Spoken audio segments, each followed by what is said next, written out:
The Room of Requirement, also known as the Come and Go Room, is a room at Hogwarts that a person can only enter when they have real need of it. When it appears, it is always equipped for the seeker's needs. It is easily one of the most magical places in the entire wizarding world, seeming limitless in its potential. But who could have built such a room? Who exactly built the Room of Requirement?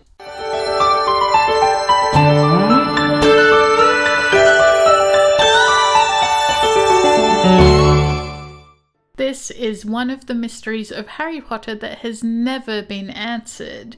Even J.K. Rowling has remained completely silent on the matter, never uttering a word to give away the origin of the Room of Requirement. That, of course, hasn't stopped people from speculating, and it certainly is an interesting idea to speculate. And like anything in the world of Harry Potter, theories are endless. The Room of Requirement has many possible theories, from Dumbledore to the room having built itself and everything in between. The first theory is that Dumbledore made the room, but of course, we can almost immediately dismiss this as false. It was in the Goblet of Fire that Dumbledore alluded to having stumbled across the room when in dire need of a chamber pot. Harry overheard him admit that he didn't know all of Hogwarts' secrets, and that he even returned to try and find the room at a later time, but failed immensely. Quote, "When I went back to investigate more closely, I discovered the room had vanished, but I must keep an eye out for it. Possibly it is only accessible at 5:30 in the morning, or it may only appear at the quarter moon, or when the seeker has an exceptionally full bladder." End quote.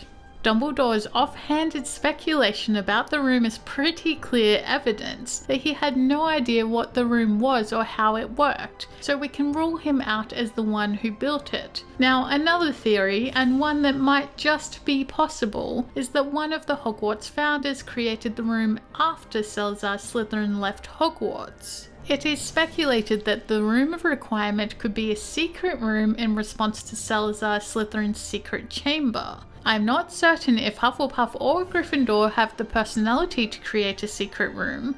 Their qualities suggest that they are both quite honest and speak freely, so they might not see a need for a secret room. It's also suggested that Gryffindor, Ravenclaw, and Hufflepuff banded together to build a room of superior magical ability in response to the discovery that Salazar Slytherin had built the Chamber of Secrets, in which he claimed a terrifying monster lay dormant. The three founders certainly may have had the ability to create such a room, but assuming they did, what purpose did the room serve to defeat the basilisk?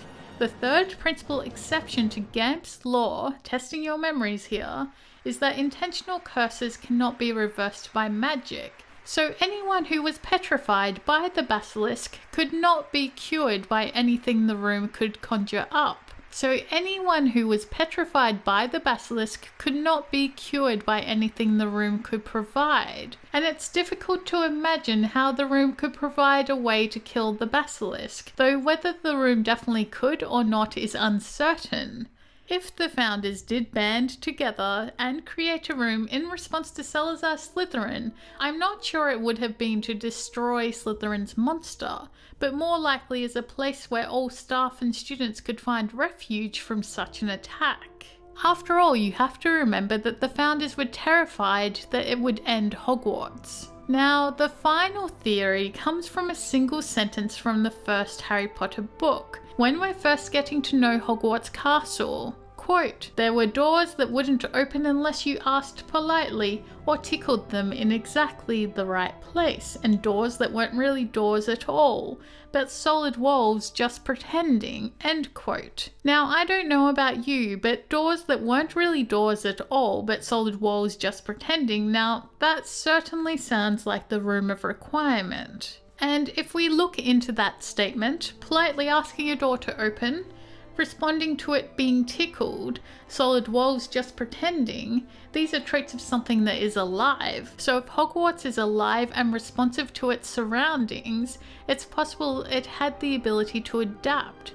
So if we take that, and the fact that there are already walls and doors and stairs within Hogwarts that act independently of the wishes of the original design, then it's not too much to presume that Hogwarts itself made the Room of Requirement. The Room of Requirement always appears to meet the needs of the one who sought it. So perhaps with Hogwarts being magically alive, the Room of Requirement may have just deemed itself to be necessary and created itself when it was required. So Hogwarts, if sentient, easily has the magical power within its walls to conjure a room for itself. With walls and stairs coming and going as they please, it is entirely plausible that Hogwarts has an entire room that comes and goes and is filled with enough magic to become whatever is needed for the students under Hogwarts' care.